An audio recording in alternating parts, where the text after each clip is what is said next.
Hello everyone and welcome back. In this video, I am going to talk to you about filing a lawsuit because you got wrongfully Baker Acted. And I know I've put out content in the past about this, but this issue, the story that I heard was frankly really a little disturbing and frankly a tad annoying. And you know, I have sort of waxed poetic. If you looked at any of my videos, I've waxed poetic about the fact that as a general rule, if you got wrongfully Baker Acted, they held you for too long, you didn't meet criteria, they coerced you to sign a voluntary admission agreement, they sent you across county lines, 100 miles, 200 miles from your home, and you want to get money for it, as a general rule, you're not getting a single penny. You're just not. And it's not because I don't want to do it for you, because if I could, I'd love to. I'd be retired already.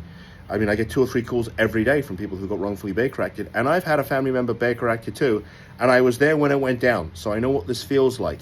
But I get people calling me, they want money, they lost their jobs as a result, they couldn't pay their rent and got evicted, they couldn't make their car payment and the car got towed, or whatever it was, and they say, I want my money, I want justice, and I'm here to tell you, and my team will tell you, that as a general rule, you cannot get any money for this. I'm not telling you that it's right.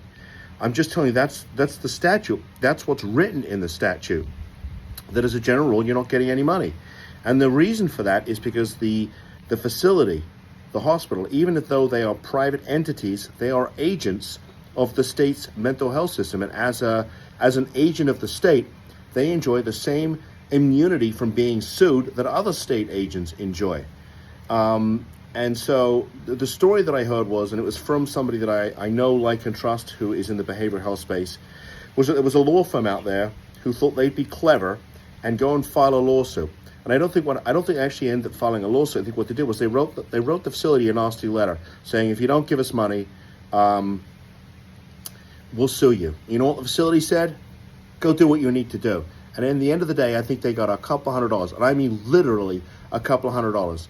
And what almost certainly happened was they promised the client thousands and thousands of thousands of dollars, knowing darn well that there was almost no chance of getting any money. And if they didn't know that, then they were completely ignorant, and they shouldn't have even written the letter.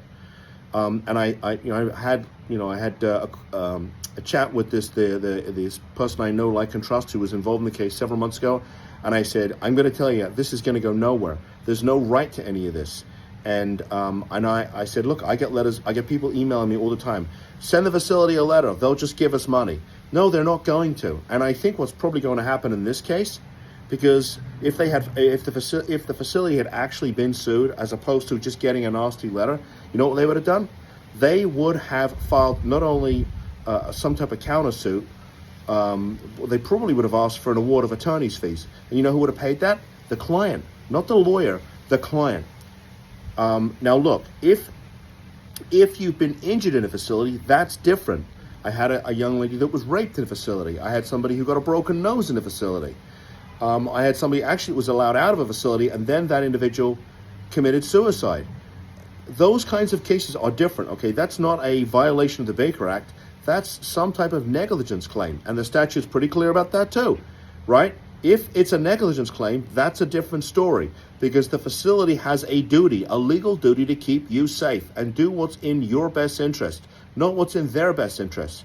But as a general rule, you're not getting any money. And if there's a law firm out there that you come across that says, we're going to write them a letter, yada, yada, yada, you're getting thousands of dollars, I'm here to tell you they're either ignorant or they're just flat out lying to you. The statute is very clear. You're not entitled to any money. I'm not saying it's right. I'm just telling you that is the state of the law. And ironically, they made a bunch of changes to the Baker Act just in 2024.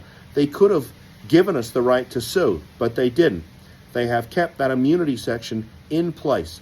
So if somebody's telling you you're getting money, it's not happening as a general rule. And if you call me and ask me to try and get you money and you don't have a documented physical injury, I'm going to tell you got the wrong law firm.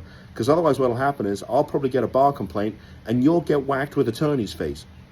So that's the story. That is the truth. That's the way the statute's written. I appreciate you. I'm sorry this happened to you. If you want to file a complaint against the facility or against the doctors or nurses or clinicians in there, hey, have at it.